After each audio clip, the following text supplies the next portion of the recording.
ndagusoje neza ngo haye ikaze wowe wakoze subscribe nawe ugiye kuyikora. Imana amahoro niguha umugisha. Aha uhingutse hitwa kuri Prince Robert Rwanda, njyewe nitwa Prince Robert, umuhungu w'Imana n'umuntu wese wumva ururimi ndi kuvuga. Imana iguha umugisha. Nongeye kugirirwa umugisha n'Imana kwakira inshuti yanjye, umwe mu bantu nkunda pe. Didier mbihamije kuri kamera. Amen. Na off camera nabaze mbikubwira ndagukunda. Ubundi buntu bw'Imana wuzuye n'ubuntu Imana yagushyizemo. Uri mu bantu tujya tuganira nkumva ndafashijwe, nkumva ndishimye. Kandi mu bimwe mu bintu tuganira ni ijambo ry'Imana. Ni byiza. Rero nongeye kwishimira ko wateye intambwe ukaza kunsura hano mu rugo. Imana iguha umugisha. Nifuje rero ko wagenda unaganije n'inshuti zanjye. Buriya Abanyarwanda baravuze ngo inshuti guha indi nshuti. Rero nifuje ko uganiza n'abakunzi bacu kandi turaza guhananwa no kuzurana ibyiza by'Umwuka Wera mu izina rya Yesu Kristo. Ngo ikaze wibwira abantu badukurikiye, hari umuntu ushaka kukubona ari ubwa mbere. Murabizi ko mu isi yashize turi isoko, hari igisoko bayiza bakayishyiramo ibirohwa bakayitoba bayifungira nigatoborera hano. Yes, twatoboreye hano rero yada ibayifunze, ariko Imana nibishima ko njya gufunguka tuzongera tuyikorereho umurimo nta kibazo. Ariko naho turi gukora nta kintu bidatwaye twebwe. Ariko yango inyigisho zo ntago bahita bazibona. Yego. Iyo bayifunze ntago zongera ubu hari abantu batubuze, ariko hari n'umuntu ushobora kuza akavuga ati yo narakubuze. Abenshi bakunda kubandikira message ati twarakubuze disi Robert, none Imana ishimwe. Ariko ntacyo, turashimira Imana ko donc muri mu gikwa kuva tugihumeka tuzakorera Uwiteka. Ntago bafunga umuhamagara. Yego. Nabwiye Imana ndayibwira njyewe na Neri na Megan na Mama Neri tuzayikorera paka n'umurage twihaye yawe. Yego. Hanyuma murakoze kunyakira Prince Robert, neje no kongera kukubona nyuma y'amezi 8 ashize. Kuko mperuka inanga mu kwezi kwa 8. Ubu nongeye kuboneka muri kwezi kwa 2. Ku mwaka mushya, umwaka mushya muhire kuri twese. Abamperuka kuri Yada TV nkaba nongeye kuboneka kuri channel bwa mbere ariyo inshyashya. Tujye kuvuga ku ijambo itandukanye riri hagati y'isoko n'iriba, kubera ko isoko ntago bayiziba. Iyo yizibye ititoborera handi bitewe n'imbaraga ifite.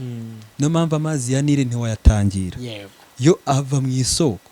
Ako Didier tutarinjira mu kiganiro, mu minsi yashize nabonye hari igitabo wamuritse, nagira ngo nacyo kivugeho gatoya twinjire mu kiganiro, ariko nacyo kivuzeho usigaye ari umwanditsi.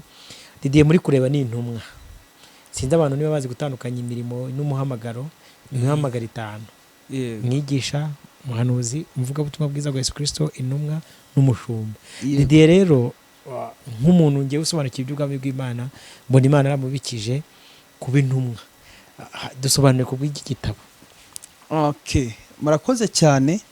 Iki gitabo Imana yarambwiye ko nzacyandika. Ikinyuza mu ntumwa nanone y'umuhanuzi. Yari yarahanuye ko nzandika ibitabo bigera nko mu 8. Iki ni icyambere cyabanje kugaragara mu mwaka washize 2025. Ndashimana yuko yanshoboje kukigeraho. Iyi ni intambwe ikomeye. Iyo umuntu yanditse igitabo bisaba gushiramo amafaranga. Icya kabiri umwanya. Icya gatatu amasengesho, kuko ntago nari ngiye kwandika ibyo ngiye kwandika ibyahumetswe n'Imana ndetse n'ihishurirwa yagiye impa mu bihe bitandukanye. Kuko mu nyigisho zanjye nagiye mvuga kuri Zaburi nshya, YouTube channel zitandukanye, gusengarwa, Be Careful TV, YouTube channel zitandukanye nabashe kugezaho ubutumwa bwiza na cyane bw'ubwami bw'Imana. Mu muhamagaro nahawe nk'umuvugabutumwa kandi intumwa, Imana yantumye kubwiriza ubutumwa bw'ubwami bw'Imana. Kandi ubutumwa bw'ubwami bw'Imana dusanga muri iyi minsi budafite isoko, kuko isi ishaka cyane ubutumwa bw'isi. Babwita prosperity gospel. Yes. Ubutumwa bubwira abantu kugwa neza n'ubwo waba uri mu buzima bw'ibyaha. Igihe cyose usobanura ubwami bw'Imana ukavuga uko bugusaba kwitwara.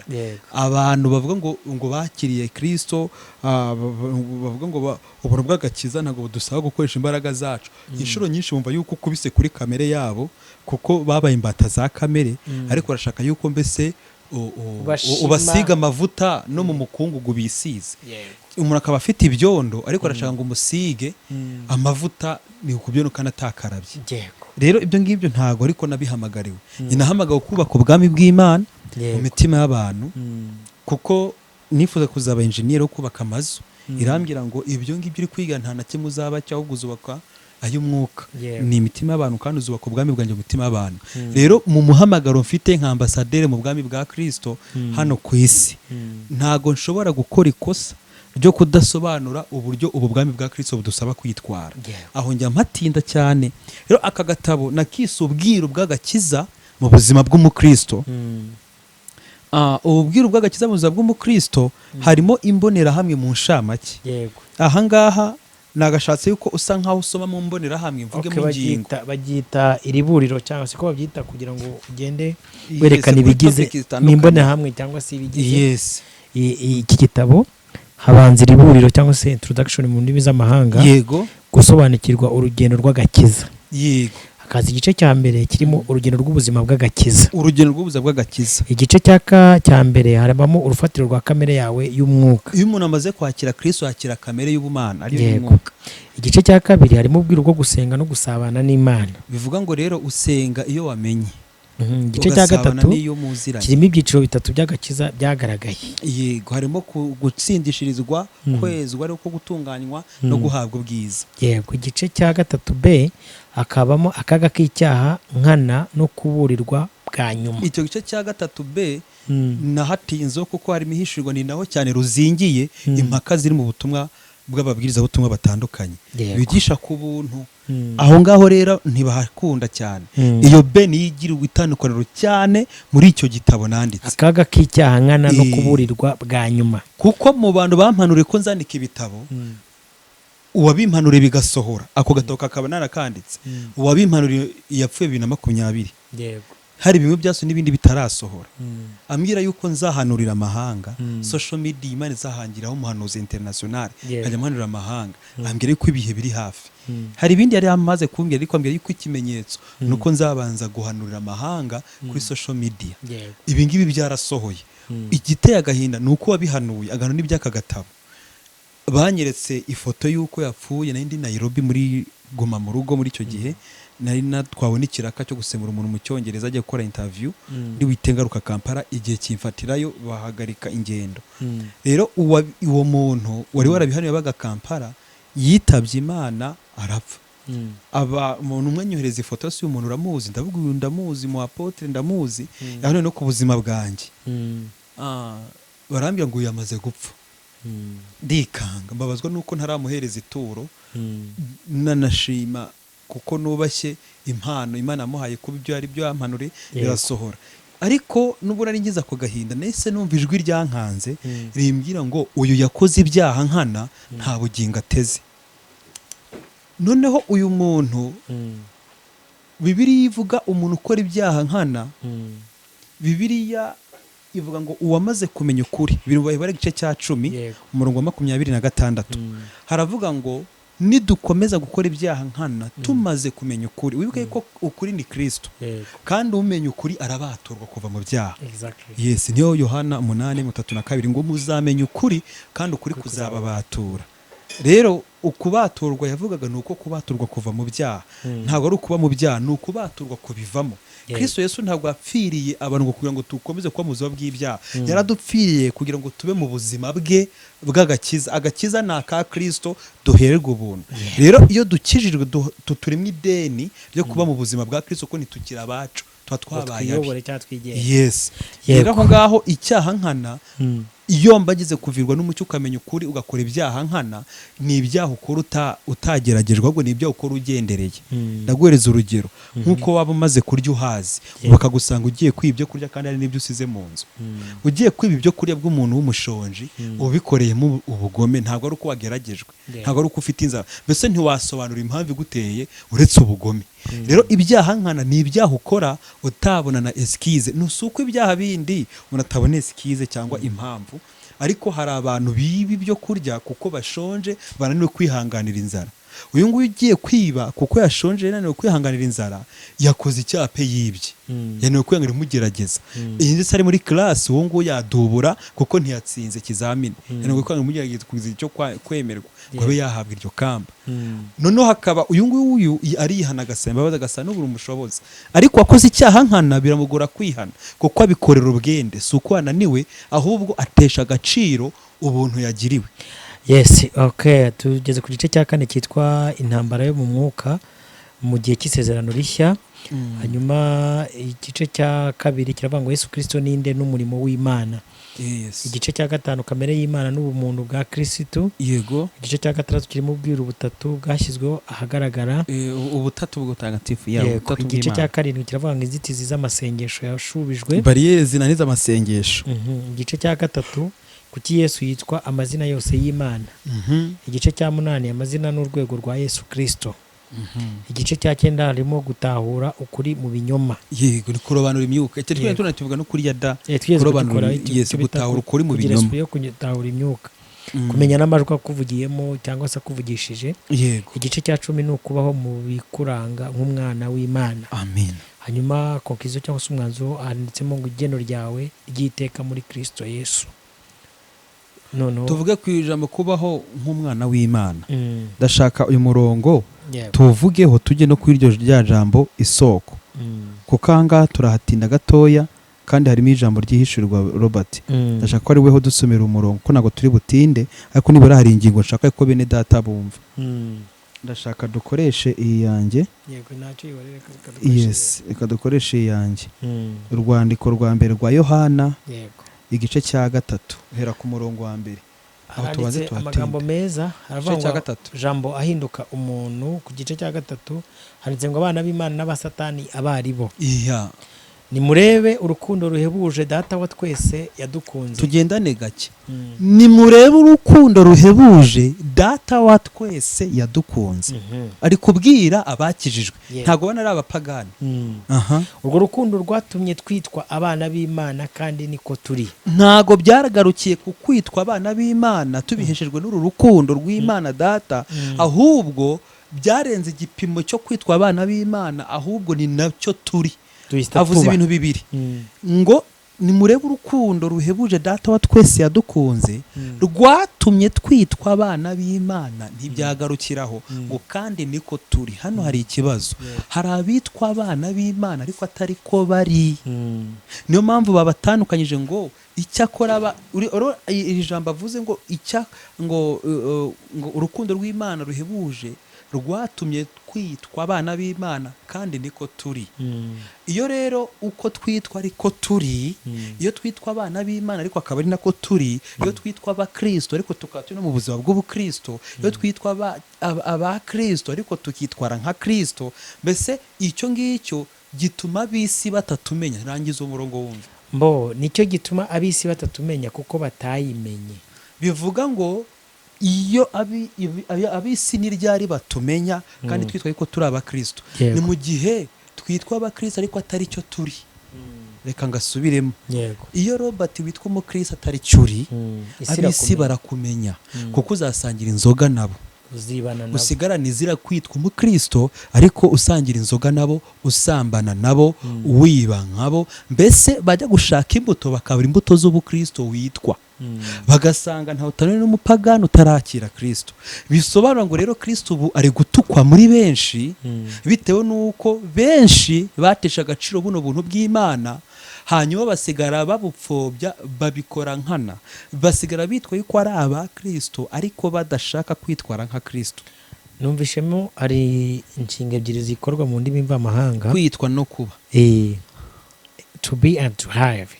Yes, to be and to be called. Yes. Yes, kongo urukundo rw'Imana data wa twese rwatumye twitwa abana b'Imana, ariko ntibyagarukiraho ngo ni nako turi. Bivuga ngo hari abitwa ariko atari ko bari. Hari abantu bafite izina ry'abana b'Imana ariko atari abana b'Imana, atari ko bari. Ikibazo ni ikihe rero? Iyo witwa umwana w'Imana ariko atari cyuri, ab'isi barakumenya. Kugira ngo rero ab'isi batakumenya nuko witwa umwana w'Imana ariko bikaba ari n'ubuzima bwacu, akaba ari cyuri, ngo bituma ab'isi batakumenya kuko ugaragara nk'umusazi muri bo. Yego, komeza. Umurongo wa 2 avuze ngo bakundwa ubu turi abana b'Imana, ariko uko tuzamera ni kurerekanwa. Yego. Icyakora icyo tuzi nuko Yesu niyerekanwa tuzasa nawe kuko tuzamureba uko ari. Ngo ubu turi abana b'Imana. Ari kuvugana n'abantu bitwa abana b'Imana akaba ari nacyo bari. Abana b'Imana ntago babyitwa gusa ahubwo ni nacyo bari. None ab'isi ntibakibamenya, babamenyaga babyitwa batarabiba. Yego.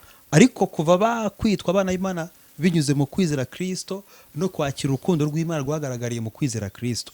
Amagambo Yohana yongeye kuyandika mu butumwa bwe bwiza igice cya 3:16 ngo kuko Imana yakunze abari mu isi cyane byatumye itanga umwana wayo w'ikinege ari we Yesu Kristo kugira ngo umwizera wese atarimbuka ahubwo ahabwe ubugingo buhoraho.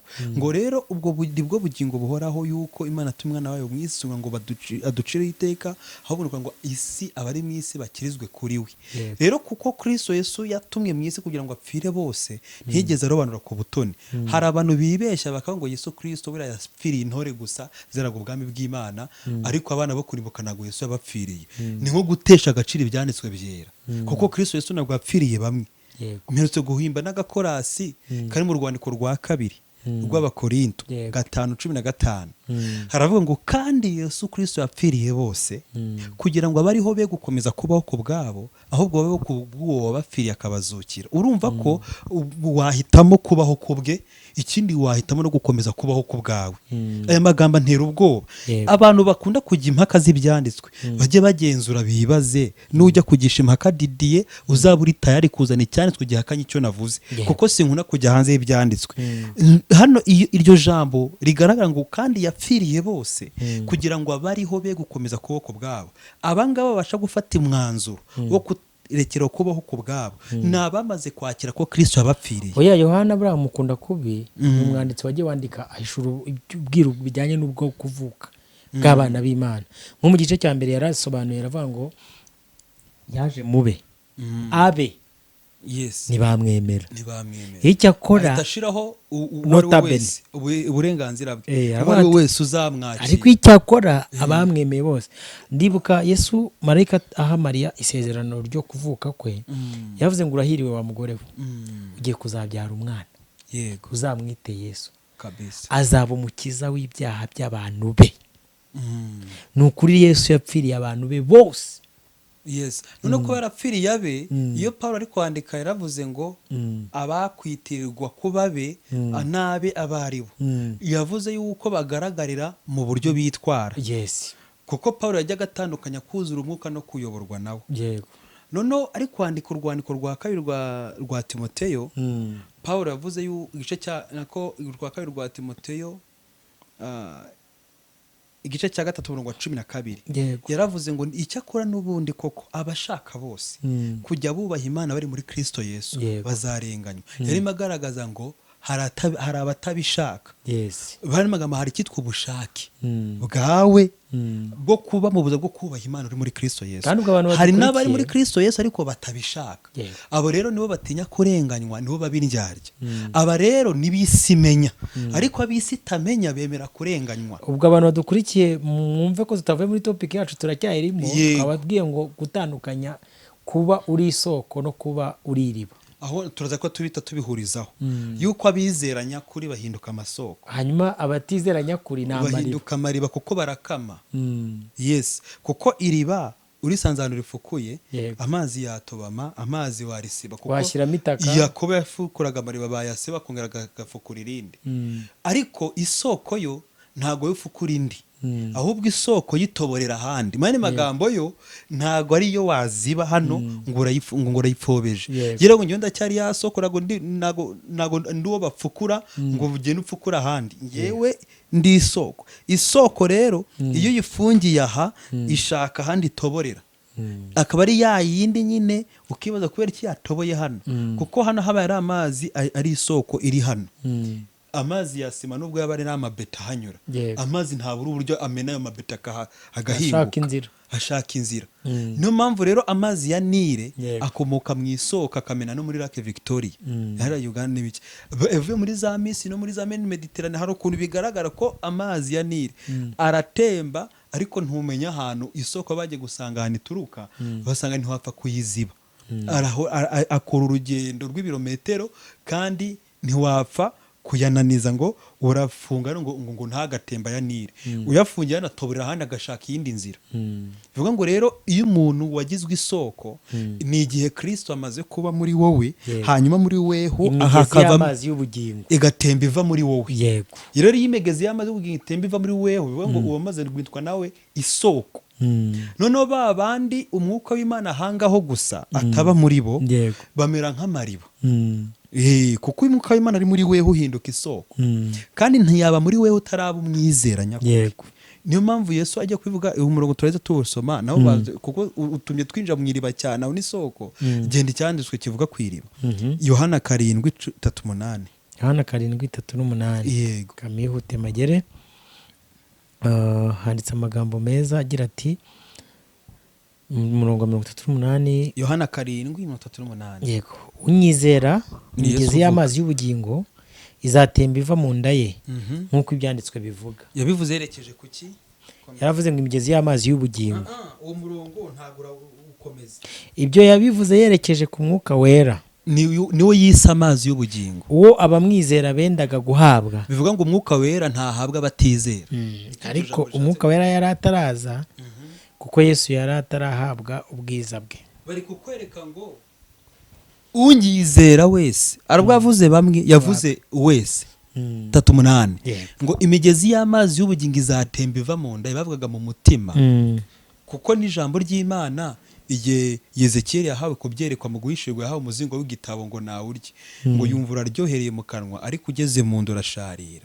Wibuka yuko ijambo ry'Imana atari ibyo kurya bijya mu nda, bijya mu nda y'umutima. Rimba ko rero umutima nawo ufite inda yawo. Na Yohana we yakira ibyahishuwe, yahawe guhekenya umuzingo ngo awumire. Yumva uraryoheye mu kanwa, ariko yumva mu nda urashaririye. Bino bisobanura iki? Iyo uvuga iby'Imana biraryoha, ariko kuba mu buzima bwabyo birasharira. Urumva ubusobanuraho rero, iyo ijambo ry'Imana ryamaze kugera mu mutima wawe risharirira kamere. Uko urivuga rikuryoheye niko rigusaba guhinduka ngo uryohe no mu mutima. Impamvu rero risharira nuko risharirira kamere zacu. Muri kamere zacu turi abanzi b'Imana. Nta nubwo muri kamere zacu dushobora kumvira Imana. Bisaba yuko dupfa muri kamere zacu kugira ngo tube bazima muri kamere ya Kristo. Iyo ubaye muze muri kamere ya Kristo, wera imbuto za Kristo. Nibwo y'amazi y'ubugingo itemba ava muri weho, uba utakibasha gutandukanya. Hariya iyo maze guhinduka gutyo, Yakobo mwene nyina wa Yesu yaravuze ngo iyo amaze guhinduka isoko muri ubwo buryo, uhinduka nk'itiyo ivamo amazi meza gusa. Ariko niba uri itiyo ivamo amazi meza ntakereta, ikibazo kiri mu inkomoko, muri source ufite uyu mutima. Urumva ko Yakobo yavuze ari kuvuga ku rurimi. Ururimi rushobora kurukoresha tugahimbaza Imana. Hashira umwanya umuntu yakora akazi ukahita umwita imbwa, kandi yararimwe mu ishusho y'Imana. Ukabura mututsi, ukibaza ururimi rwarimo ruhimbaza Imana ko yera, none ko iki rutangiye kwitura rimwe mu ishusho y'Imana ko ari imbwa cyangwa ari inyamaswa. Mbese imihani magambo Yakobo arimo avuga ngo ibyo ntibikwiriye yuko amazi meza ava mu tiyo rimwe nakereta. Yarimo ashaka kuvuga ngo niba twakiriye Kristo tukaba tumwakira nk'umwami n'umukiza, twemere atuyobore, hanyuma imigezi y'amazi y'ubugingo itemba iva muri twe. Itemba gute? Mu buhe buryo? Ibyo tuvuga bihesha benshi ubugingo, kuko ijambo ry'Imana rireza, rirahindura. Ibyahumetswe n'Imana ni muri ubwo buryo bitemba mu buryo bw'amagambo no mu myitwarire yacu. Ubwa kabiri rwa Timoteyo 3:16 ngo ibyahumetswe byera byose byahumetswe n'Imana. Ibyo ngibyo ngo bigira umumaro wo kutwigisha, wo kutwemeza ibyaha, wo kudutunganya, wo kuduhana gukiranuka, kugira ngo umuntu w'Imana abashitsi afite imukwiriye byose gukora imirimo myiza. No ku ijambo ry'Imana bamaze kuryakira rigahindura ubuzima bwawe, uwo muntu w'Imana ushitse ntabwo uba pirate, wa muhanuzi udashitse iyo ijambo ry'Imana ribuze mu buzima bwawe, waba intumwa idashitse iyo ijambo ry'Imana ribuze mu buzima bwawe, waba umupasiteri udashitse mu gihe ijambo ry'Imana ridafite umwanya mu buzima bwawe, ndetse ibyaha byose wabikora mu gihe ijambo ry'Imana ridafite umwanya mu mutima wawe. Reka ngwereze icyatsi kigiye kugukambwamo. Yesu yakibwiye abizera bamwizeye. Igice cya 8 cya Yohana 3:1-3. Sa nk'uhasoma aho handitse amagambo avuga ngo abana ba Aburahamu nyakuri. Nuko Yesu abwira abayuda bamwemeye ati, mu yindi mvugo y'icyo nzi kugira ngo abayuda bamwizeye, ubwo abo nabizera nimuguma mu ijambo ryanjye, ari ijambo rigishwa condition. Nimuguma bisobanura ngo ushobora kutagumamo. Ari kubwira bamwizeye, abamwemeye ngo nimuguma mu ijambo ryanjye, ni condition. Nibwo muzaba bigishwa banjye nyakuri. bisobanura ngo tatu kabiri reka tuyirangize. yego, namwe muzamenya ukuri kandi ukuri mbabwije ukuri niko kubabatura. yego, komeza wumve. Baramusubiza bati ko turi urubyaro rwa Aburahamu akaba ari ntabwo twigeze na hato kuba imbata z'umuntu wese, none uvuga iki ngo tuzabaturwa? Bo bumvisha ububata bwo kuba imbata, kumva ari kuvuga ububata bw'ibyaha. Komeza wumve. Yesu arabasubiza ati ni ukuri ndababwira yuko umuntu wese ukora ibyaha ari imbata y'ibyaha. Urumva ko barabo bumva ububata bw'iki bwo kuba ufite bosi wawe ku kazi ugukoresha ukaba uri imbata ye, bo niho bumvira ububata. Yesu ari kubabwira ngo ntabwo ari bwo bubata mvuga bw'umubiri, ndavuga ububata bwo mu mwuka, aho umuntu abatwa n'ibyaha. Haleluya. Yesu niwe ariko ngo muzabaturwa by'ukuri nimumenye ukuri. Ntimuzabaturwa kuva mu mirimo ya bosi yanyu, ushobora kwisigaramo ariko uri uw'umudendezo, warabatuwe kuva mu byaha. Imbata niba mu rugo iteka, ahubwo mwene nyirarwo niwe urugumamo iteka. Nuko umwana nabatura umwana nababatura muzamubatuwe by'ukuri. Yesu arimo avuga ko umwakira aramubatura. Nzi neza ko muri abuzukuru ba Aburahamu ariko murashaka kunyica. Uretse gato ajya gusobanura impamvu. Nzi neza yuko muri abuzukuru ba Aburahamu, si 37. Yego. Ngo ariko nzi neza ko muri abuzukuru ba Aburahamu, manimaga mu mubiri mu rubyaro rwa Aburahamu. Ariko murashaka kunyica kuko ijambo ryanjye ridafite umwanya muri mwe. Ako kantu bagatinda badukurikiye kuri kamera. Iyi ni Yohana 8:37. Yesu asobanuye impamvu ubasha kwica Robert, impamvu ubasha kugambana, impamvu ubasha guhemuka. Ngo nuko ijambo ry'Imana ridafite umwanya mu mutima wawe. Iri jambo Yesu avuze ntabwo avuze ngo nuko babuze amasengesho, avuze yuko ngo murashaka kunyica kuko ijambo ryanjye ridafite umwanya mu mitima. Ndashaka uhasubiremo hano. Icyama abantu turi kuvugana hano bakakumva. Igituma ubona guhinduka byananiye abantu bitwa ngo nabizera. Ugasanga umupasiteri ni umwizera ariko yanze kuba umwigishwa wa Kristo nyakuri. Ugasanga umuhanuzi ni umwizera ariko yanze kuba umwigishwa wa Kristo nyakuri. Ugasanga umuntu ni intumwa, ni umubwiriza butumwa ariko yanze kuba umwigishwa wa Kristo nyakuri. Yagaruke ku kuba umwizera. Abo Yesu Kristo ari guhugura na abamwemeye batubwiye status yabo. Abayuda bamwemeye bamwizeye. Ngo hana 37 hari ikintu ari kubasaba. Barenga intambwe yo kuba bizera, bareka ijambo ry'Imana rigira umwanya mu mitima yabo. Nzi yuko muri abuzukuru ba Aburahamu, yego, ku mubiri, ariko murashaka kunyica. Kubera iki? Icyo bamuhora rero ni iki? Kuko ijambo ryanjye ridafite umwanya muri mwebwe.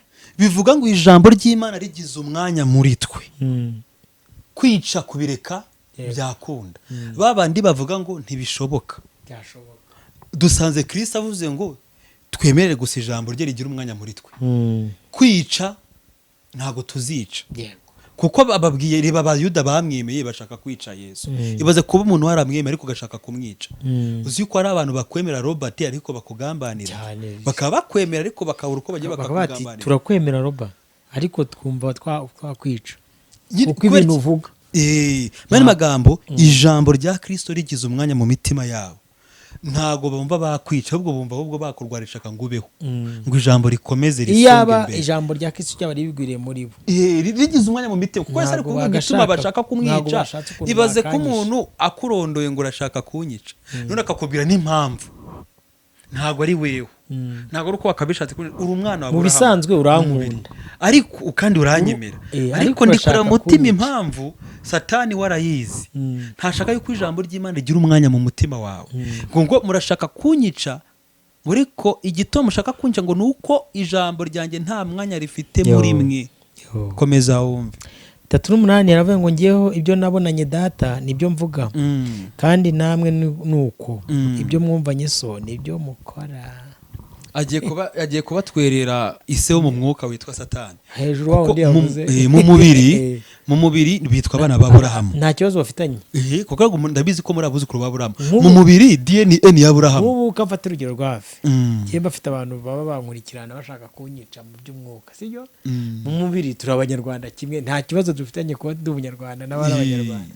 Aho nta kibazo. Iyo ntago ari case. Iyo ntago ari. Muragisangiye. Ahubwo ikibazo kivuka ni iki? Ni mu mwuka. Ni mu mwuka. Bubyarwa baratandukanye ba data mu mwuka barahabanye.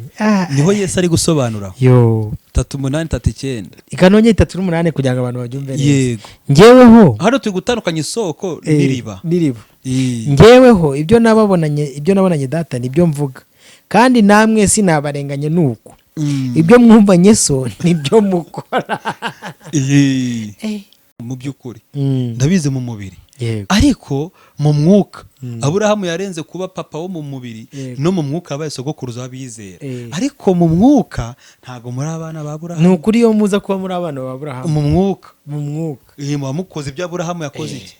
Ni nk'uyu munsi nk'ukuntu wabwira abanyarwanda bagenzi bacu ukavuga ko niyo muza kuba muri abanyarwanda by'ukuri, nkurikije uko twavutse tugasanga abanyarwanda bagira wenda indangagaciro za kinyarwanda, ntabwo mwakagambanye, mwakagize amoko mu mitima yanyu, nimwagahemukiranye, nimwakubakiye ubuzima bwanyu n'iterambere ryanyu n'ibindi byose ku kinyoma.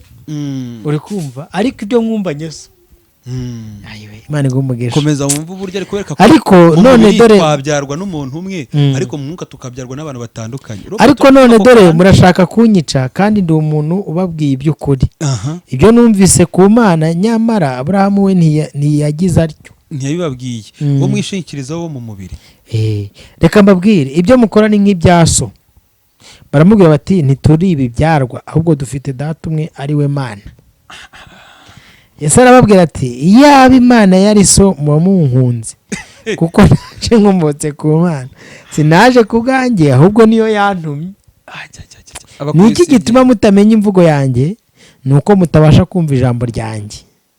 Imvugo yanjye mubasha kuyumva mwayimenya. None yageze kuri 44 abasobanurira, avuga ati reka mbasobanurire.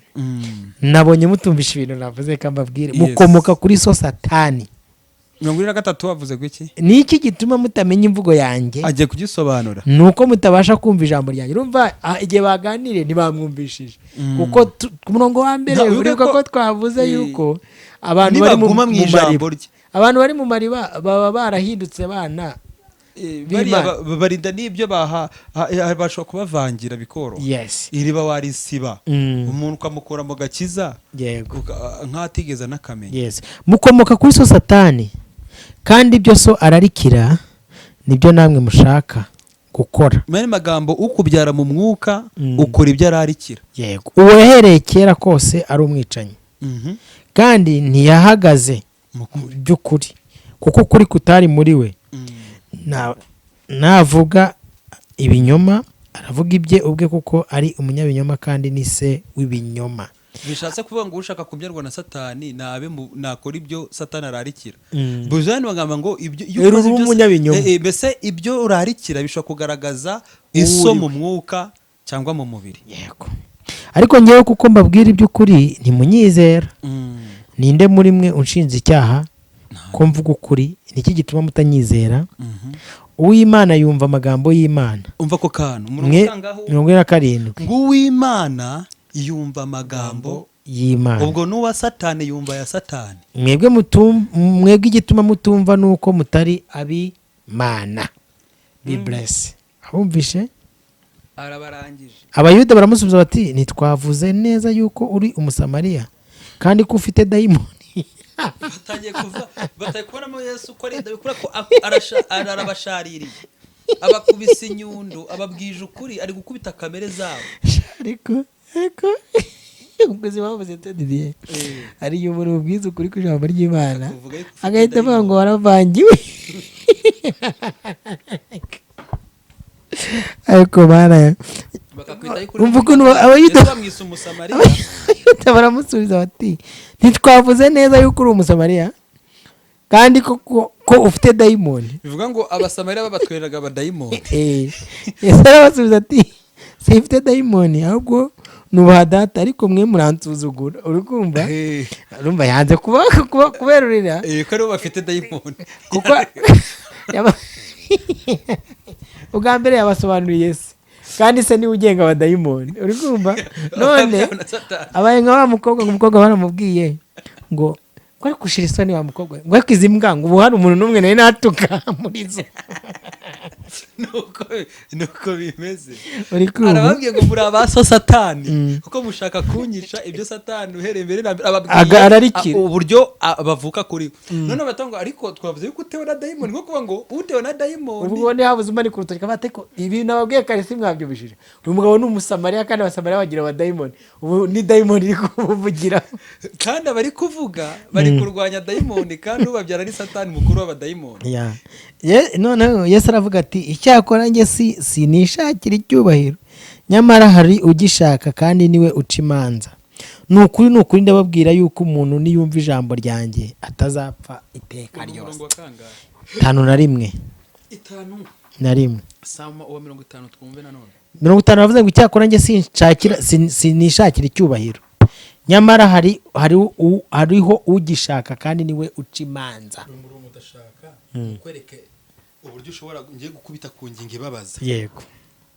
abakozi b'Imana benshi nawe bagiye kukubwira ko ufite dayimoni nanjye baravuga ko mfite dayimoni igihe cyose uri umukozi w'Imana yego cyangwa se uri umugabura w'ibyera ushakira yagutumye icyubahiro ahubwo ukakishakira amaturo wari wemerewe no guhabwa n'Imana uzayanyagwa n'ubwami bw'Imana Bibiliya iravuze ngo ndupfu rw'iteka siko bimeze se kuko hano Kristo Yesu amagambo avuze ngo ntago ndi gushaka icyubahiro cyanjye igishaka niyo nshakira icyo yanjye kandi niyo mucamanza utabera yes none some igice cya 7 cya Yohana ndashaka mbihuze ashaka kugaragaza umuntu w'ukuri n'uw'ikinyoma ni gute wamugatahura igice cya 7 cya Yohana murongo wa 17 na 18 kanihute masome yego gira umurongo wa 7 n'uwa 18 nanditse ngo umuntu nashaka 7 umurongo wa 17 umuntu nashaka gukora ibyo ikunda umuntu nashaka gukora ibyo ikunda nta magambo nahitamo kuko ushaka kutabishaka ahubwo wowe Robert cyangwa ngiye Dide nimba ashaka gukora iby'Imana ikunda yego nzahabwa impano yitwa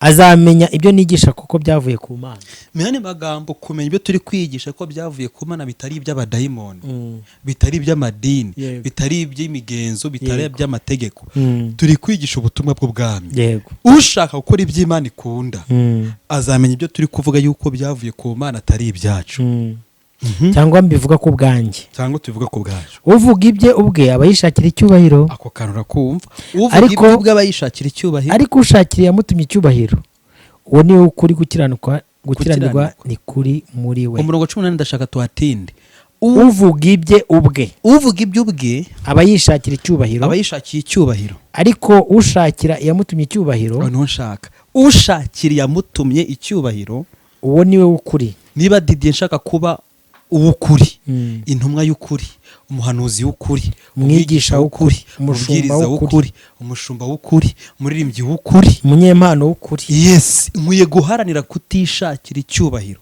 ngaharanira kugishakira yantumye nibutse Scovia we Scovia yagiye ahantu hamwe harabata ahantu nagiye nabonye ibintu bidasanzwe ati nabonye intumwa yubashwe ku ruto wayitumye uzi ko ashobora kuba yari yasomye iki gice ni ihishurirwa yakiriye kuko icyo cyanditswe Yesu agaragaje kuba ukuri intumwa y'ukuri haranira kutishakira icyubahiro ahubwo gishakire yagutumye ngo ushakira yamutumye icyubahiro niwe w'ukuri abayita baramworoheye n'ahangaha muri iki gice ukuntu byamugendekeye Yesu we mbese Mose ntiyabahaye amategeko ariko muri mwe ntawe uyumvira murashakira iki kunyica urumva hariya ariko yababwiye n'impamvu muri cya gice impamvu bashaka kumwica ngo ni ukuri ko nta mwanya ijambo ry'Imana nta mwanya ahantu rya jambo ryo kuvuga ngo ufite dayimoni ryavuye cyari ikiganiro kirekire bari batindanye kandi igiteye abantu baramusubiza bati twabibonye ufite dayimoni barabigarutse dose barayigaruye ninde ushaka kumwica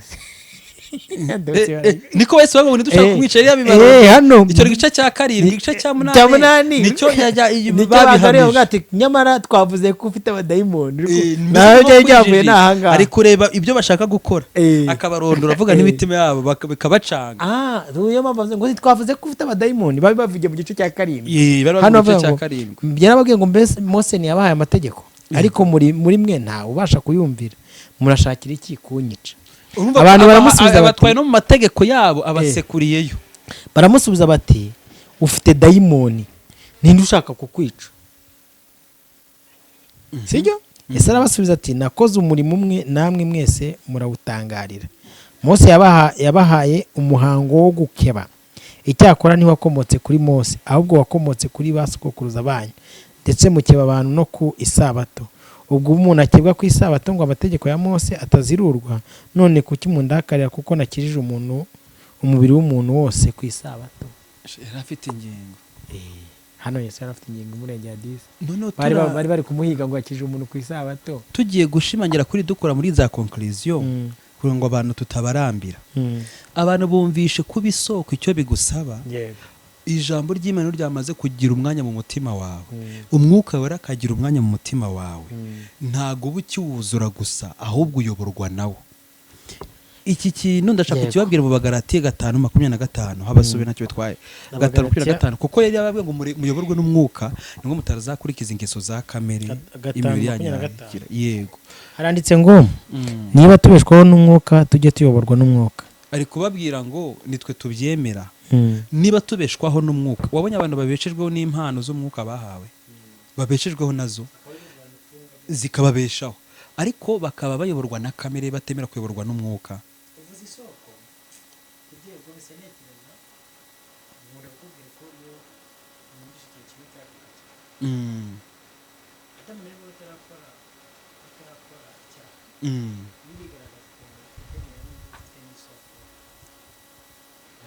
Yego.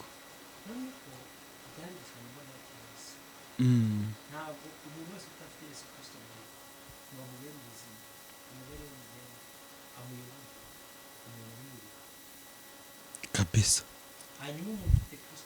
Muri we. Ariko akaba Kristo ari ubuzima. Atari ukuba ngo yitiyahoga. Atari ukwitwa umwana w'Imana, ahubwo akaba ari nacyo ari. Kuko ngo cyakora bamwakiriye bose abamwemeye yabawe ubushobozi bwo kuba abana b'Imana, ngo ntibabyo no gushaka umugore ahubwo babyo no gushaka kw'Imana. Yohana 12. Ariko ajya kwandika urwandiko rwa mbere ahita atandukanya bitwa n'abari, ngo urukundo rw'Imana data twese rwatumye twitwa abana b'Imana, ngo kandi niko turi. Bane mu buto bwiza ntiyatandukanyije abitwa n'abari. Yavuze ko abamwizeye bose yabaye ubushobozi bwo kuba, so kwitwa gusa. Ariko hari yajya kure basanga hari abitwa ariko atari cyo bari. Aho ngo rero ufite ibyo byiringiro byo kuzasa nawe ngo yiboneza nkuko ari kukwereka ngo uwahindutse icyari aharana gusa na Kristo, yireba muri Kristo.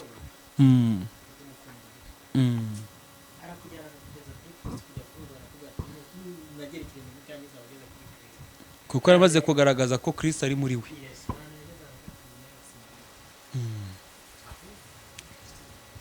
Ahita avuga imirimo akora nkawe, avuga ngo iyi sinyikora ko bwanjye nyikora ko bwa Kristo.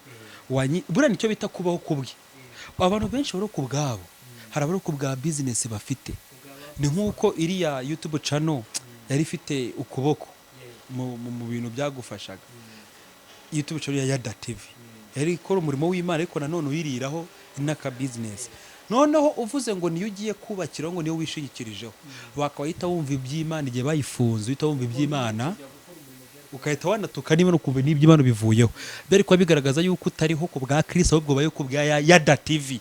Amanye magambo nibyo Yesu yavuze ngo ntiyapfuye kugira ngo mu rwaka rw'Abakorinto 5:15 ngo kandi yapfiriye bose kugira ngo abamwizeye Kristo akababera umwami n'umukiza, barekeraho kubaho ku bwabo, barekeraho kubaho ku bwa YouTube channels Imana bahatije nk'amaboko, kuko ari gutiza amaboko ugashaka gukura icyizere ku Mana ukagishira dore akantu kagiye kugufasha naka. Hari abakozi b'Imana b'ubwoko bubiri, bose bakoreshejwe mu buryo bukomeye n'Imana. Bari abahanuzi bose bo mu rwego rwo hejuru, ariko bano bahanuzi uko ari babiri hari ibintu byigeze bibaranga. Robert, icyambere bigeze bagaragaza kunyaga Imana icyubahiro, bituma Imana ibagabanyiriza iminsi yo kubaho. Yabahaye ubugingo, ariko iminsi yo kubaho kwabo ntago baramye. Iminsi bari baragenewe gusunika kubaho ntibabashije kuyirama. Elisa ni umwe mu bahanuzi bataramye, yishwe n'uburwayi, ntago yaramye. Ariko hari ikintu kigeze kimuranga.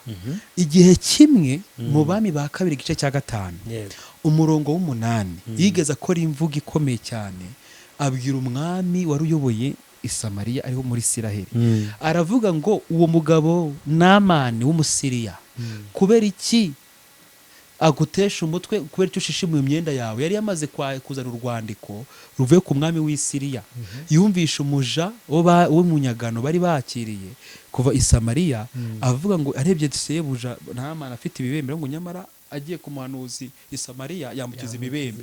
Uyu mwana mentalite ye yabivuze mu buryo buri innocent, mbese nta adashakiye kugira ngo yambure Imana icyubahiro. Niko ubumenyi bwe bwari bugarukiye, azi yuko umuhanuzi ari ubikora. Hano abakibara kubyumva umwami yandika urwandiko, nandikiye umwami w'i Samariya wo muri Isiraheli ngo ankirize umugaragu wanjye Namani ibibembe.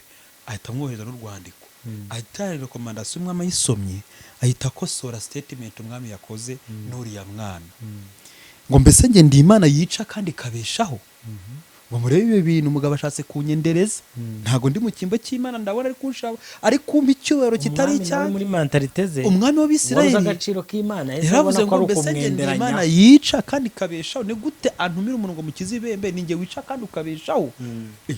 Namani abayumvisha ubutumwa bushya, aje bamubwira ngo hari umuhanuzi uri umukize, ariko asaze muri Isiraheli harimo Imana yica kandi ikabesha, ari ifite ubasha bwo kumukiza. Atahanye ubutumwa bushyashya, cyo bita to be brainwashed. Noneho ahita ashishimura imyenda y'uyu mwami, nubwo ayishishimuye avuze ko icyubahiro bari kumuheza kitari icyo ari icy'Imana. Elisa ahita avuga ngo icyo cyubahiro wanze yereka njye ngifate. Abami ba 2:8 Elisa abwira umwami ngo ni igiki gitumye, atuma ku mwami yumvisha amakuru, aravuga ngo ni igiki gitumye ushishimura imyenda yawe, mureke uwo mugabo nsange Umusiriya, aramenya ko muri Isiraheli hatari mw'Imana ahubwo harimo umuhanuzi. Ndiko umurongo wa 8 havuga kandi abahanuzi b'iyi minsi naho n'aya macaci menshi agiye atandukanye, bahagarara muri icyo kintu, muri iyo statement ntibarebe ikosa rya Elisa ahubwo bakarigenderamo. Hano Elisa ikosa yakoze igiteye agahinda, yakosowe n'uriya mupagani w'Umusiriya. Yari amaze kumva kuva ibwami uwashishimye imyambaro ye ko muri Isiraheli harimo Imana yica kandi ikabeshaho, itandukanye n'umuhanuzi. Noneho atangazwa n'umwami yatanye no kumva Elisa avuga ngo mureke uwo muntu ansange ko ushishimura imyenda yawe, mureka nsange naje mwemeze. Sinshaka ko amenya ko muri Isiraheli harimo abana b'abahanuzi, sinshaka ko amenya ko muri Isiraheli harimo Imana, shaka yuko amenya ko muri Isiraheli harimo umuhanuzi. Mani magambo nshaka ko Imana imenyekana, shaka ko rumenyekana. Hanyuma umurongo ndi mu bami ba 2:5 umurongo wa 8 umurongo wa 14 13 yari Imana kugira ngo imwereke yuko atari umuhanuzi ukiza, ihereza Elisa gasopo, tibesha ukamurambikaho ibiganza umusengera, ahubwo mubwire yibire muri Yorodani 7. Iki kintu Imana cyarimo ishaka kugaragaza ngo ibasha gukoresha amazi kumukiza, ishobora no gukoresha Elisa kumukiza. Elisa amenye statiye ni igikoresho, ntago ari umukozi gikoreshwa, siwe ubikora, ahubwo ashobozwa n'uwabishatse. None Imana kugira ngo imwereke ko ibasha ikigaragara hano, nangiye kugenda afashwa gake gake Didiye. Kumva hano Elisa byapfiriye. Dufite abahanuzi, tukagira abapasiteri, tukagira abavuga butumwa, badashyira imbaraga mu gushakira icyubahiro uwabatumye. Yego, ni nacyo kintu Yesu yakoze gikomeye. Yaravuze ngo ngiye sindi gushaka icyubahiro, ciye bugufi, niyo mpamvu mushaka kunyica. Yari maze ngo tugere ikirenge mu cye, ari uwantumye niwe nshakira icyubahiro. Elisa nawe nibwo najya numva ikosa rye rikomeye. Yumvisha amakuru y'umwana wikoreye ikosa yo kuvuga ati hariya hari umuhanuzi muri Isiraheli wamukiza ibibembe. Bibaho na hano mu Rwanda. Umuntu w'Imana araza akakurangira muturanye akavuga ati nyamara pasiteri wahara muri ADPR, hara muri Zion, hara muri Restoration narebaho. Mu mvugo z'ubujiji bwazi ko ari pasiteri urebaho. Ako pasiteri wowe noneho sasa iyo wumvishe bavuze ngo urebaho, nawe ugashaka kwereka abantu kurebaho, tusobanura impamvu amaturo yabuze n'ubugingo no kubaho kwawe bikaba byakurangirana. Amaturo yego naje kuyakoreramo karikirasiyo. Abami ba 2:5 abami ba 2:5 kanihute magera hasome banza usome iyo statement, tujye kora statement amaze gukira ibibembe yibiye 7 muri Yorodani. turebe yemeye kumvira. Abami ba kabiri 5:8 5:8 handitse amagambo agira ati nuko Elisa umuntu w'Imana yumvishe ko umwami w'Abisirayeli yashishimuye imyenda ye, amutuma ati niki gitumye ushishimura imyenda yawe, mureka nsange. Aramenya ko muri Isirayeli harimo umuhanuzi. Noneho so umurongo wa 14 handitse amagambo agira ati nuko aramanuka yibira muri Yorodani 7. ngo ni Namani yamaze kumvira icyo Elisa yavuze. Nkuko uwo muntu w'Imana yari yamutegetse, uwo mwanya umubiri we uhinduka nk'umwana muto, arahumanuka. Hanyuma agarukana n'abantu be bose kuri uwo muntu w'Imana, arazamuhagarara imbere, aramubwira ati noneho menye yuko nta yindi mana iriho mu isi yose keretse muri Isirayeli. None ndakwinginze. Wumva iyo statement? Noneho menye neza. Umurongo wa 15 urumva kuri guhakanywa wa 8. Wa 15 bavuze ngo iki? Noneho menye.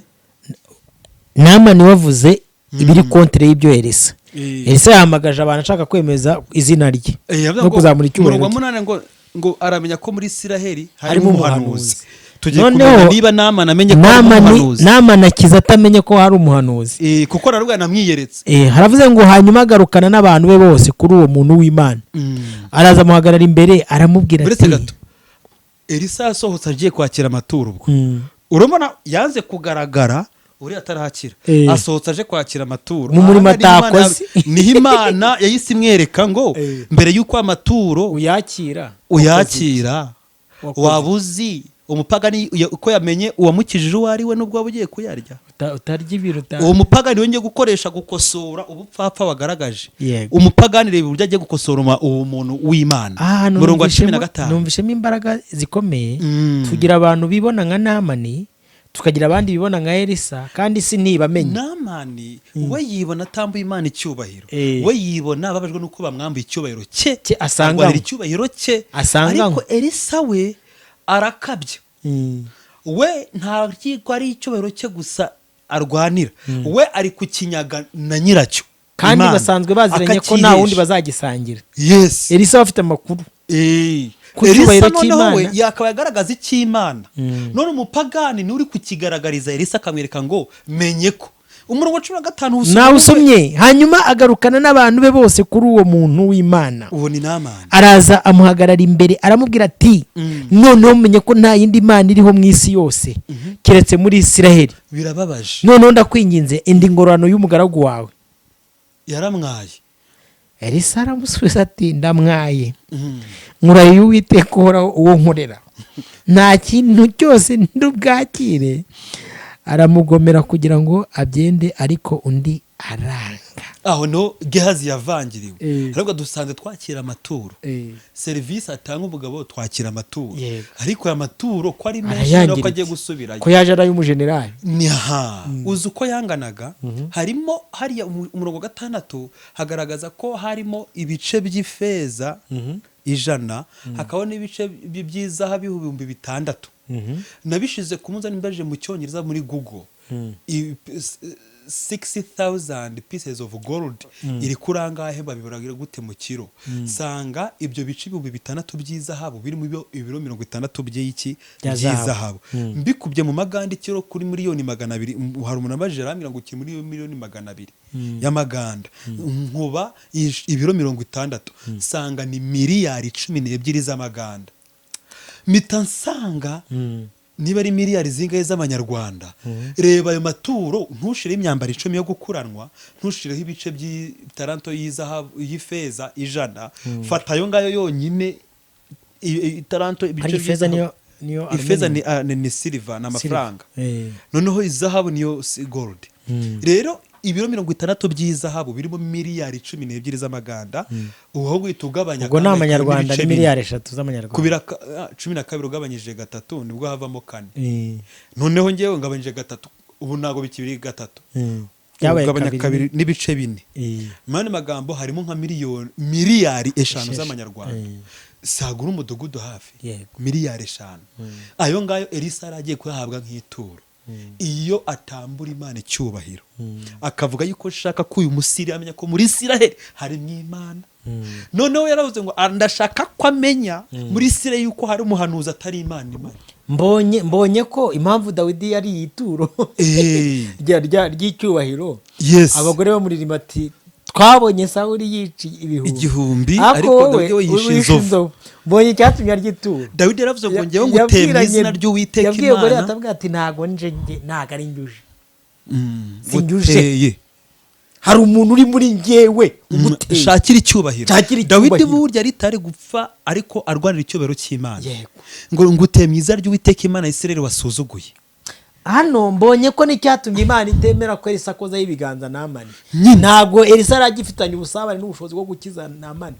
Imana yakoresheje ibyo yaremye kugira ngo Namani akire. Yashatse kugaragariza Elisa ngo uko ngukoresha niko nakoresha n'amazi. Amazi ntabwo ari bwakira amaturo, wakaba yakira, ariko kuko banyambuye icyubahiro reka nkoresha amazi. Iki kintu cyabaye ku mubishop umwe, Archbishop amita Benson Dahosa wo mu Nigeria. Ari mu bantu yazuye nyina wari umaze iminsi 10 apfuye, aramuzura. Yakoreshejwe ibitangaza, mumva ko Eliya yakoreshejwe ibitangaza. Uwo Benson Dahosa mu mateka ye, bano ba Christian Kirume bano bagiye bava ku murongo bamwe, ba David Oyedepo bano babakiri bariya bije kwirenge byuriya nuko bananiwe ku maintaininga nkawe. Uri apfuye 1998. Mfite aka video mu Cyongereza ndaza kukakwereka nyuma, avuga ubuhamya ngo igihe kimwe imvura yanze kutamwumvira. Yaramaze imyaka igira muri 20 na ategeka imvura muri crusade imvucicu, akatategeka imvura ikagwa handi ntigwe mu giterane cyiwe. Igihe kimwe Imana ibona yuko ubwibone yatangiye kumva yuko ari ubikora, nibwo igihe kimwe yaje gutegeka abona ikirere, baramubwira ngo turabona imvura yakameje igiye kugura Sirius, bwira abantu uburyo bashaka uburyo baba bagiye kugama. Arababwira ngo nshingiye kuri experience, confidence mfite in myself not in God. Siga mfite ntagifite confidence mu Mana, ahubwo confidence igananze nziyumvamo nifitiye ikizi. Yari nabihagarika muri rya jambo rivuga ngo ubwo dukorana nayo. Noneho yaramenyere gushakira Imana icyubahiro, icyo gihe yumvishe yuko akwiye kukihesha. Imana imukorera ikosora, aravuga mu izina rya Yesu wamvura wenda gutegetse, kuko asanzwe ategeka bigakunda. Ijwi iramusubiza ngo ntago ibyo byemera, ntago irahagarara igiye kugwa. Hoya kwa Jiresa atokesha Satani, ijwi iramusubira ngo nago nyihagarika. Aremera yihagaraho, nawe ahagaze mu kwizera. Ntago nanjye mva hano idahagaze imvura. Ijwi iramusubiramo ngo iragwa tu. Harimo ibirema bitandukanye. Uyaramenyere gutegeka ibirema bigahaguruka, ntago yari yategetse ngo agire ibihaguruka. Imvura yinterpretinze akiri kubwiriza, atarasengera abantuza. Yakoje nkuko ba Renard Bonke wagiye wumva. Uyu nguyu Benson Dahosa, Imana yanze, yari yaramuhaye isezerano nkuko Elisa yahawe isezerano ngo ntawe uzatinyuka guhagarara imbere yawe mu isi yose yo kubaho kwawe, nujya ugendera imbere yanjye, ujye uvuga ijambo ryawe ryibwira amanywa nijoro ngo uhirwe muri byose. Iyo shori mu 8 yari afite isezerano yahagazeho ryabasha gutuma nawe ahagarika izuba nuko zibe bihagaze bigakunda. Buriya byarahagaze kuri Rema message, ijambo yahawe rifite imbaraga riziherekeje. Ariko umugabo nawe yarasanga afite ijambo Imana amubwiye, none icyo gihe ishaka kumukosora viola protocole yari yaramuhaye, kuko aribona yuko agiye kuyambura icyora akazabyiyitirira. Imana yanga ko imvura guhagarara. Hanyuma Imana imwereka yuko atari ugendesha ibirema. Imvura iragwa, mu kugwa cyane abari mu bigare bahita bahaguruka bahunga imvura, ibirema birahaguruka, abarwayi barakira, bagenda kugama basize ubugare bw'abarema.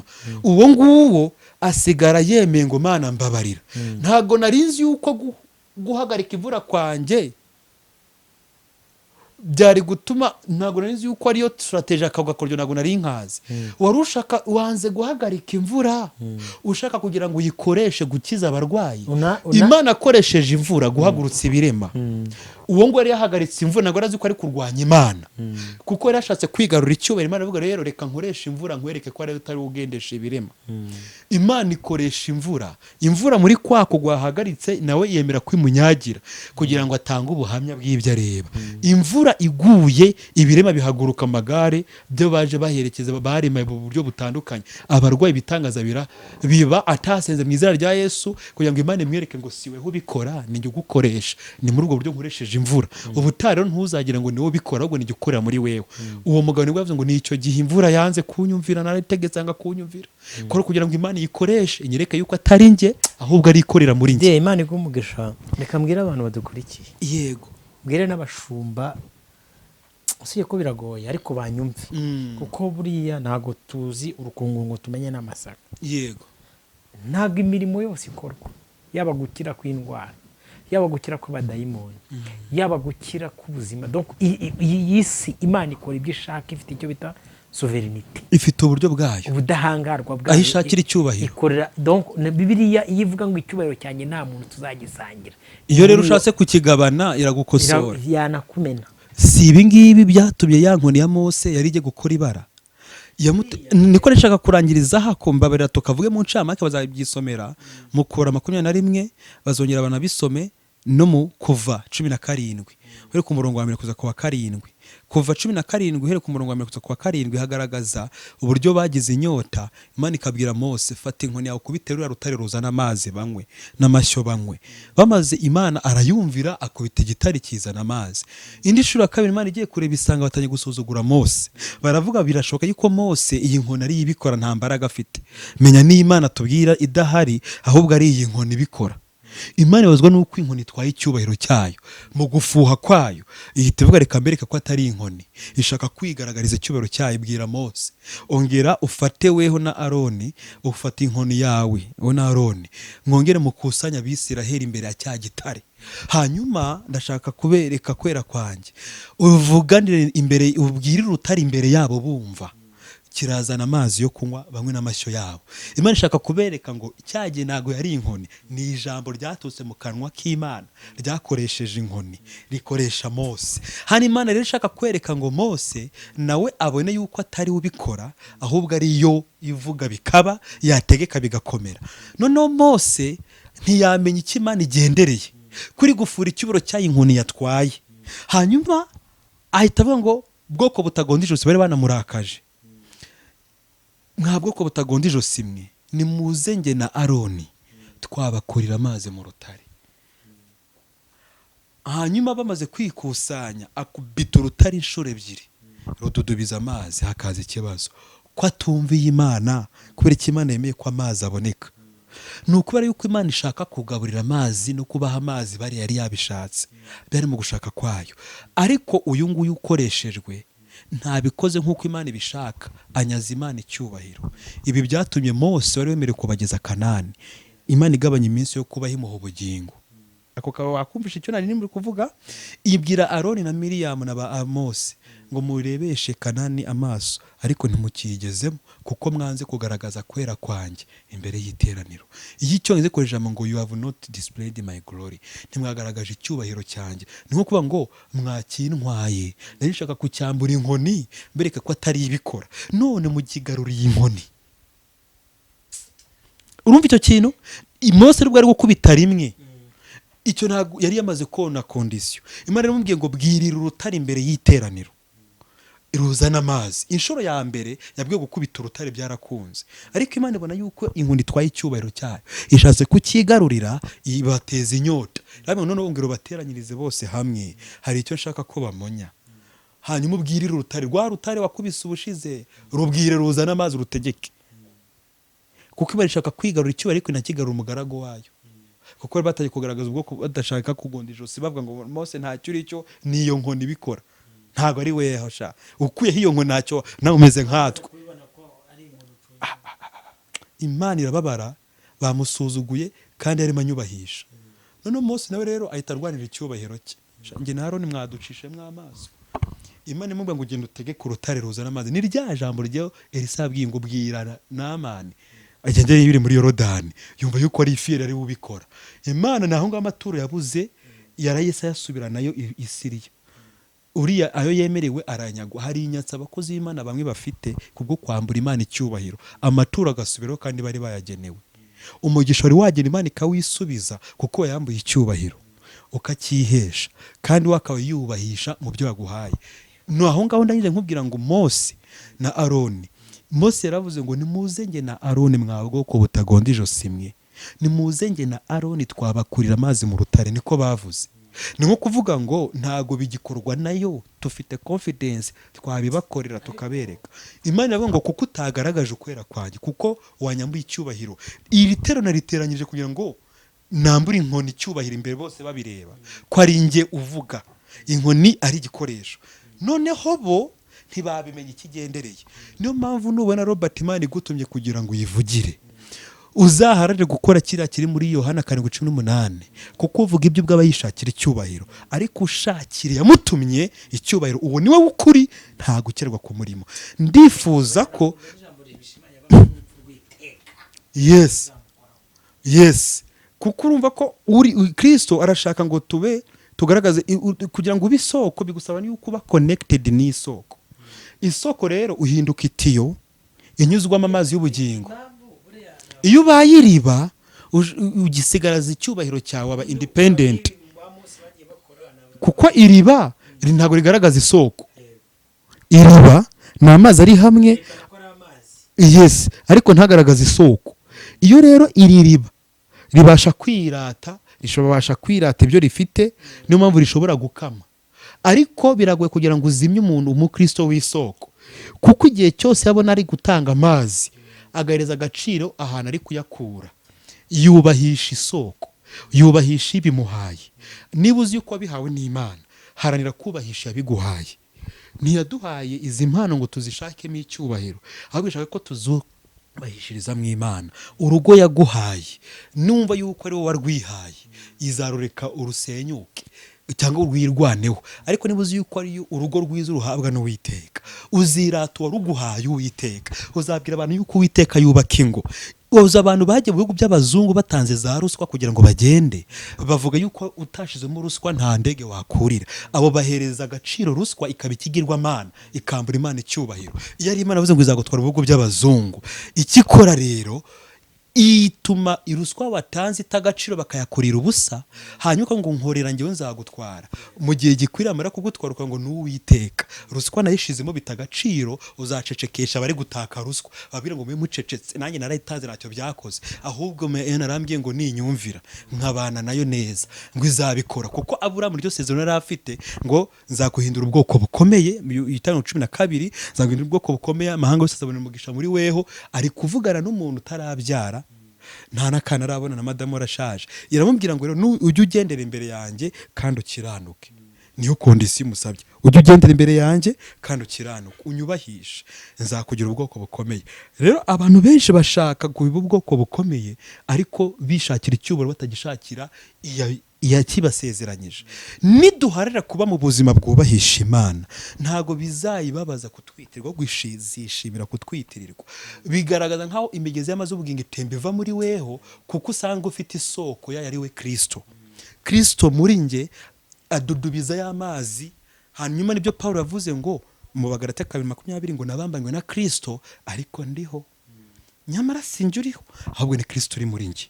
Ahita avuga imirimo akora nka Paulo. Imirimo yose nkura n'umuhati ngira nge nka Paulo, uyu muhati simbiterwa n'amategeko ya Musa nsunika cyangwa ntinyurupfu rw'amategeko kutayumvira, ahubwo mbikora ku bwa Kristo wankunze akanyitangira. Ni nko kuvuga ngo fuel, amavuta cyangwa essence nkoresha n'imbaraga nkoresha zikora ku bwa Kristo wanyitangiye. None bigera ku rubuga abwira bi Filipi ngo nari nzi uko ari njye bikora, kumbe nahawe gishakwe gituma nibuka yuko shobozwa byose nayo. Aba Filipi 4:13 arababwira ngo ubushize nzi uko ari njye bikora, ari ishaka ryanjye gusa, kumbe nshobozwa byose na Kristo mpimbaraga. Iyi mvugo niyo Imana iboneramo icyubahiro. Igihe ibyo ukora umva yuko atari imbaraga zawe, ahubwo ushobozwa nayo, iguha imbaraga zituma usohoza umurimo wayo, nicyo cyo kikagaragara. Niyo mpamvu Paulo ageze ku rwego ngo ibyarinda mu yanjye nemeye kubihomba ku bwo kuronka Kristo, kuko nifuza ko bose nemeye no gupfa ariko bene wacu bakizwe. Paulo ageze ku rwego arwanirira icyubahiro cy'Imana, ariko nabanje gucishwa bugufa hawe gishakwe kimwibutsa yuko atari we, ahubwo ari Kristo ukorera muri we. Rero duharanire kuba isoko kuruta kubiriba, kuko nuba isoko uzashakira Imana icyubahiro kandi uzaba uw'ukuri nta buriganya. Ariko nushaka icyubahiro cyawe, niba gukomeretsa kamere yawe uzidefana muri kamere yawe, ariko niba niba komeretse icyubahiro cy'Imana muri weho uzadefanda kamere y'Imana muri weho. Niyo mpamvu nkunda kubwira abantu Didier nitanga urugero ndi kwigisha nifuza gusa n'ibyo vuga, nifuza ko Imana yantangira ubuhamya. Imana mvuze neza biranezeza. Umuntu ushobora kumvuga nabi kuko undeba cyangwa urebesha y'umubiri, ntundebe kuko utareba mu mutima. Ireba mu mutima nakifuje kumva ikimbwira. Umbwiye ngo Didi Imana irambwiye ngo uyitware gutya uko witwara ntago binezeza. Irashaka ukaba uhamye ko ari Imana, nanjye umutima wanjye ukemeza ko ari Imana ivuze, ritari guhinduka. Ariko nushaka kugira ngo mpinduke nk'uko ushaka, bizakugora kumpindura Didi. Hariya nanjye nzamera nk'ubwoko butagonda ijosi, nzaba nkaho mbangamye, kubera ko benshi nicyo dupfa, barashaka yuko mera nk'abandi. Njyewe ndashaka gusa na Kristo, kandi abandi bakavuga ngo mera nk'abandi. Ibyo rero bigatuma tubera nkaho tutagonda ijosi ku bwa kamere z'abantu bashaka ibyubahiro byabo. Reba nyine murashaka ngo ku bw'icyubahiro cyabo ubagandukire, nubwo utagandukira Imana ariko unezeze bariya, kuko ikintu cyose ugandukiye nicyo wubamira. Rero Kristo Yesu numushakira icyubahiro Robert, uzigomeka kuri bimwe, uzatinya ibasha kurimbura ubugingo n'umubiri muri Gehonomu, hanyuma utinyuka ibyica umubiri gusa.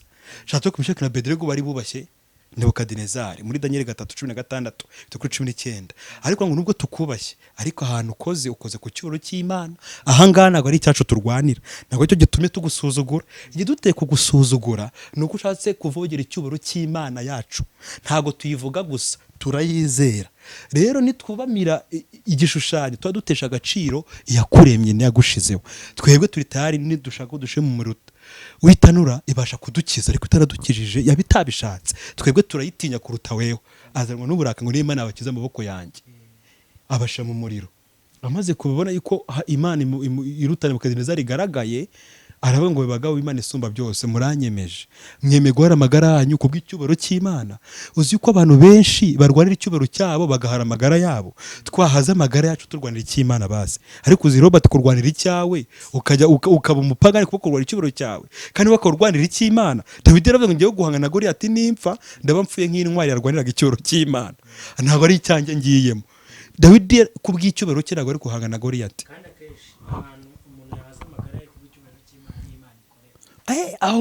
Aho nuhaguruke kukurwanya, uri kurwanira icyubahiro cy'Imana arakuzira. Morodekayi yari gatekeeper wo hasi.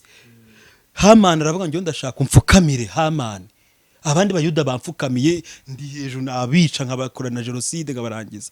Hamani aravuga ngo ibyo ngibyo simbyanze, ariko haraho kwe kugarukira icyubahiro cyawe nakigwa nkawe, ariko icyo ushaka icyo ngicyo ngiye ngiye Imana wivogera icy'Imana yanjye.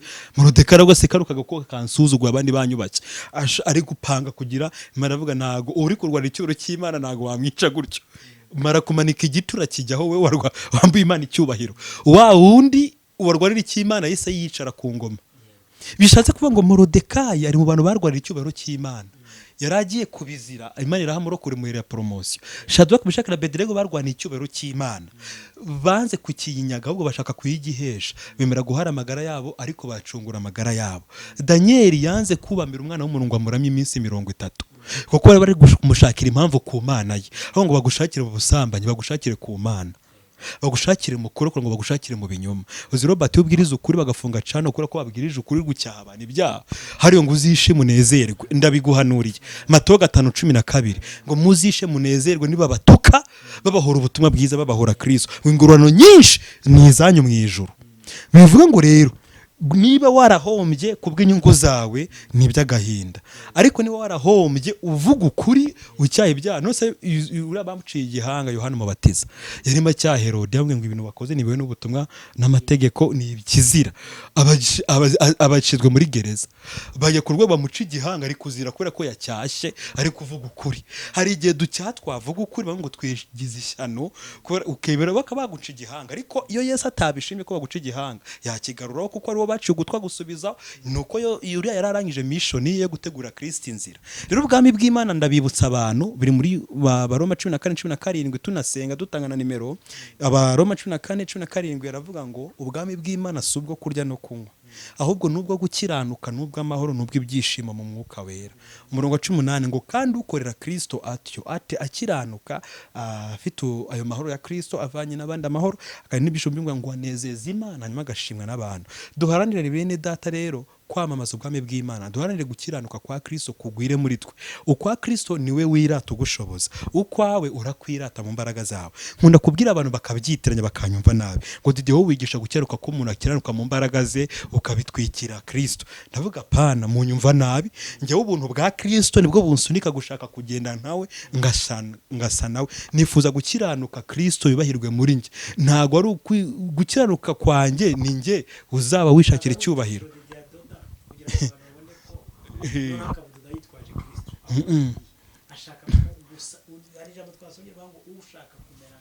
Yes. Yohana wa mbere 2:6. Yohana yaravuze urwa mbere rwa Yohana 2:6 ngo uvuga yuko ahora muri Yesu arasabwa kugenda nk'uko yagendaga. Iryo jambo ngerishira mu deni, ndasabwa, ntago ari Yesu bisabwa, ndasabwa. Ushaka uvuga yuko ahora muri we arasabwa.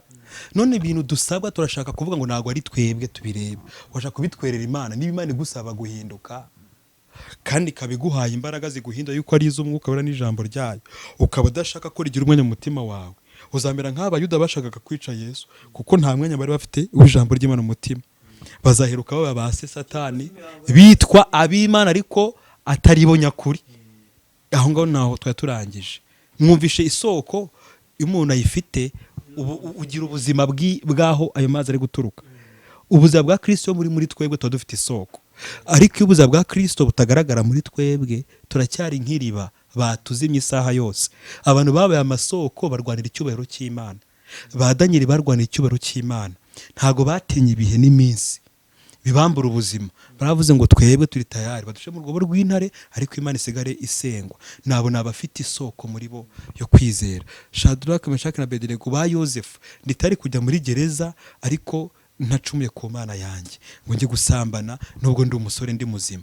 Nibyo aba bantu batubanjije ni igicu cy'abahamya, ntacyo tuzireguza imbere yabo, kandi twebwe dufite n'ubuntu budushoboza kuruta uko bari. Rero ntange nimero yanjye, ababyumvisha mwumvisha yuko isoko n'iriba ahantu bitandukanira. Umuntu ufite isoko y'ubuzima bwa Kristo muri we aharanira kurwanira icyubahiro cya Kristo, yifuza ko we yaca bugufi Kristo akarushaho guhabwa icyubahiro muri we. Nifuza yuko Imana ihimbazwa ku bwanjye, nibura ijye yiferesite ibone ngo Didi aranezeza, nishimira kumwitirirwa kuruta ko najya mu buzima buhakanya Kristo najyaga mvuga. Tureke kwitirwa Kristo abisi batumenye, ahubwo twitwe aba Kristo ariko turi nabe koko. Nicyo gituma abisi batazatumenya. Niba abisi batambona mu busambanyi, batambona mu kuroga, batambona mu rwangana, batambona mu kwica, mu kwihorera, batambona mu kunywa inzoga, mu businzi, bazawe Didi ntago tumwumva, tetumutegera burungi. Niko abagane bavuga, tetumutegera burungi. You don't understand him, ntitumumenye uyu, kubera yuko imyitwarire tubona adasa n'abandi. Birakwiye yuko uba mu buzima abantu n'abapagani bavuga ngo uyu muntu ariko atandukanye n'abariya. Tuba tuzi ko abarokore bose ari bamwe, tubona ngo atandukanye nabo. Niba Kristo yaratutswe, nibura mwubahishe we muri bake. Imana ambwiye ngo mu minsi yashize turi kwinjira muri umwaka 2026, 2027, 2028, Imana ambwiye ngo inzira nyabagendwa igiye gucikamo kabiri. Abari irimo rwose turi mu nzira imwe, nagize ko ndi kuri kamera mbona icitsemo kabiri gutya. Mu gucikamo kabiri ndabwira ngo ntago kwishushanya bigikunze.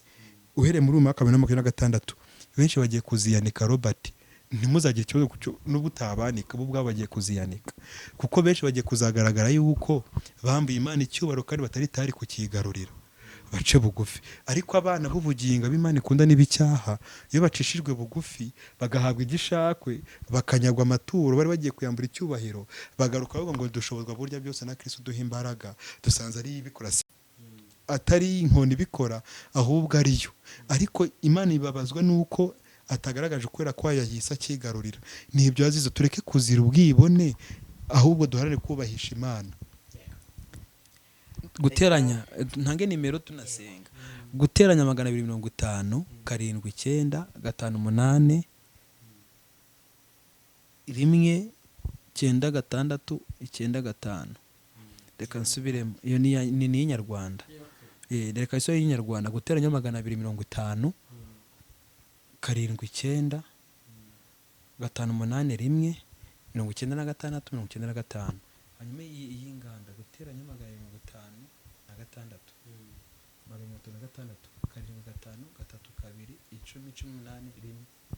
yego digenda bakunda twanasenga ushaka na cya gitabo twakozeho tugitangira muhamagare kuri iyo nimero muvugane support yacu menya ari 20 yego 50 by'amaganda Imana ibamugisha yes Didier wakoze kubana natwe twanasenga isengesho uko twatanye tutagize data mu izina rya Yesu utanga imbabazi abatwumvishe birashoboka ko bakwihana buri wese yigenzura arebe aho yakwambuye icyubahiro ntiyaba ukuri kuko niba Mose yari umuntu uciye bugufi kugera ku rwego yarushaga abantu bose bo mu isi mu gihe cye ariko Abisirayeli bamuteye kurwanira icyubahiro cye aheruka yambuye n'Imana ntago Mose twamuvugaga nabi ahubwo twagiraga mwami wanjye ngo tumwigire amakosa yakoze twebwe tureke kuyagwamo kuko ntago turagera ku gipimo cye niba yaraciye bugufi kugera ku rwego aba umuntu ukiranuka mu nzu y'Imana hose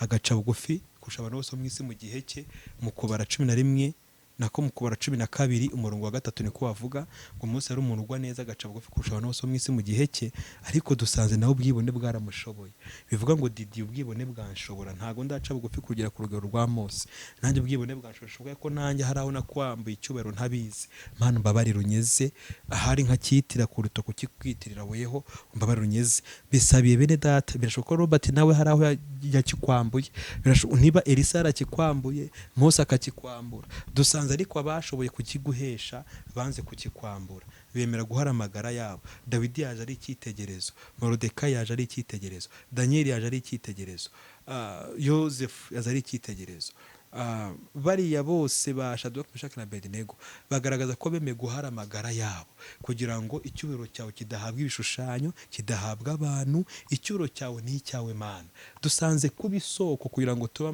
isoko imigezi y'amazi y'ubugingo itemba iva muri twe dusanze dukwiye kuba bizera nyakuri abatitwa abana b'Imana gusa ahubwo tukaba ari nacyo turi dusanze ibi ngibi tubisabwa rero batarabisabwa udukurikiye bose kuri kamera musabiye kwezwa bundi bushya kuko nyuma yo kwakira agakiza hari urugendo rwo gukura haleluya Abakolosayi 2:6 baravuga ngo nuko rero nkuko mwakiriye Kristo aba ariko mugendera muri we mushoreye imizi muri we mwubatswe muri we mufite ishimwe riseka mu mitima yanyu haleluya rero turasabwa rero gukomerera muri weho tugendere muri weho dushore imizi muri weho udushoboze Kristo kubw'icyubahiro cyawe urakoze ni mwiza rya Yesu Kristo kandi tanga ibibazo utange n'imbaraga duharanire kuba bukuri kuko ugushakira icyubahiro ngo niwe ukuri nta buriganya umurimo ndifuza kuba ubukuri kugira ngo mpore mba mu buzima bugushakira icyubahiro Kristo ubuzima bwanjye buharanire kukubahisha mbe mu buzima Kristo wubahwa muri nge kuruta kuba icyagusha abandi ahubwo reka